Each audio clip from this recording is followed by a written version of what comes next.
madaxweynaha jamhuuriyadda Somaliland mudane Muuse Biixi Cabdi oo ay weheliyaan xubno ka mid ah golaha wasiirada Somaliland ayaa ka qayb galay munaasabad lagu daahfurayay ururka Geelayaasha Somaliland oo lagu qabtay Garabis oo ka mid ah deegaanka Farxaan isla markaana ka tirsan gobolka Wariye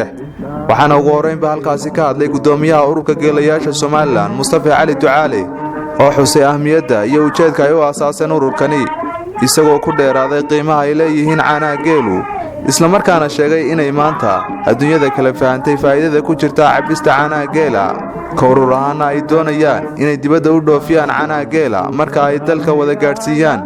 waxaa sidoo kale iyaguna halkaasi ka hadlay wasiirada wasaaradaha xanaanada xoolaha iyo horumarinta kalluumaysiga warfaafinta dhaqanka iyo wacyigelinta iyo horumarinta beeraha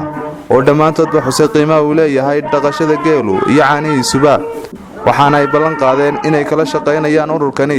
sidii bulshada loogu wacyigelin lahaa cabista caanaha geela ama dhaqashada geelu Abubakar Farxaan Abdi Abubakar abka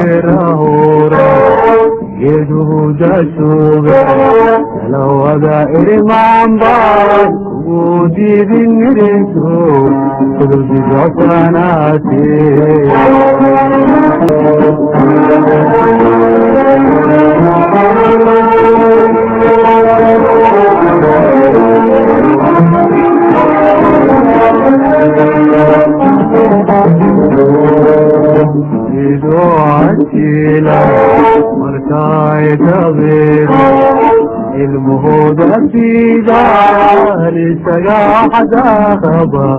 وقولوا ذنبي يدو عكيلا مرتاي دبيرا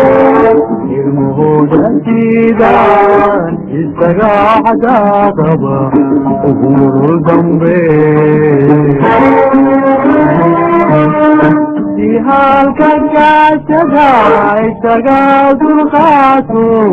abarkaaga dooge halkan gaajada isaga dulqaato abarkaaga dooge